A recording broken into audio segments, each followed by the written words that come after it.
You're more than 3.5 kilometers above the Earth, and there's no turning back now. But as you jump out of the plane and see how beautiful the Earth looks below you, you start to think this might not be so bad. Then you pull the cord to open your parachute, and your worst fears come true. There's no parachute coming out, and now you're plummeting towards the ground at about 200 kilometers per hour. You've only got a minute before you hit the ground. Is there anything you can do to save yourself? Here's how to survive a fall without a parachute.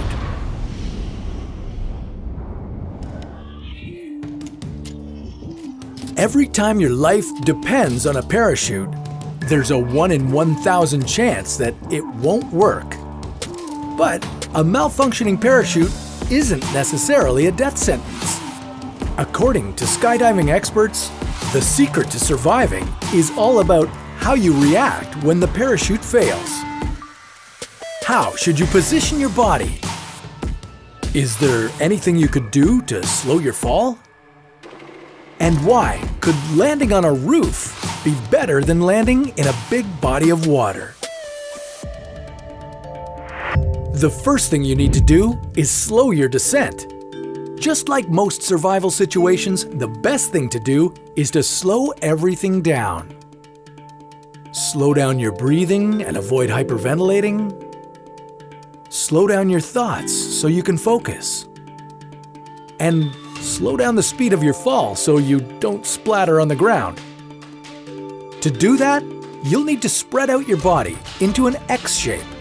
Spread your arms and legs, point your chest towards the ground, and arch your back and head upward. This will create more air resistance and slow your acceleration, giving you time to choose where to land. Step 2.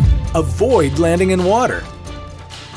Although the giant pool of liquid below you might look like a more appealing landing spot than the solid ground, it would probably be just as deadly.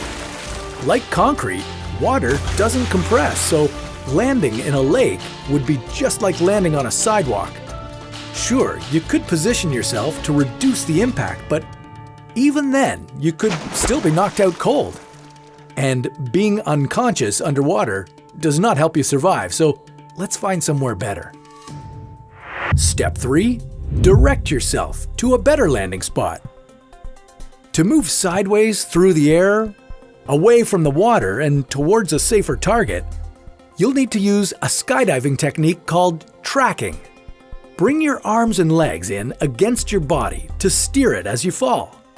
Your 3 best options for landing spots would be a swamp, snow, or trees, because they would all extend your deceleration time and help you slow down. For instance, if you were to land on solid ground, your body would decelerate from its falling speed of 200 kilometers per hour to 0 kilometers per hour in half a second, hitting you with enough G-force to kill you instantly. But if you were to land somewhere that provides more cushioning, you could extend that deceleration by a couple of seconds, which would significantly reduce the G-force and give you a better chance of surviving. If you can't see a swamp, snow, or trees anywhere nearby, then your next best option would be to look for something big to break your fall, like a rooftop or a bus. These structures are not very strong, so when you hit them, they'll break and absorb some of the energy of your fall. Step 4. Land on your feet. So now it's the moment of truth. You've chosen your target landing spot, and now you're going to hit it. The best way to do this would be to point your toes toward the ground and land on the balls of your feet. I know what you're thinking. That sounds painful, and you're right, it will be.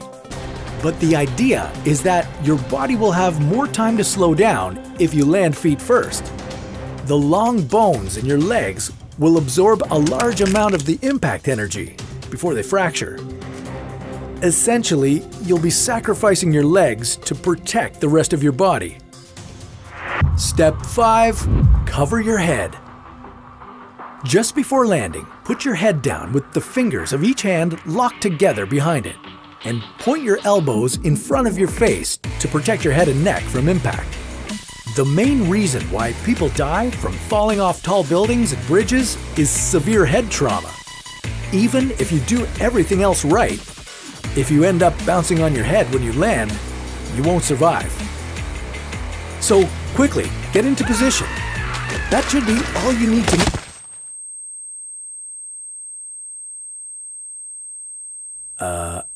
Are you still there? All right, now here comes the hard part. You need to figure out where you are and get help as soon as possible. But don't worry, we've got just the video to help you get out of this alive.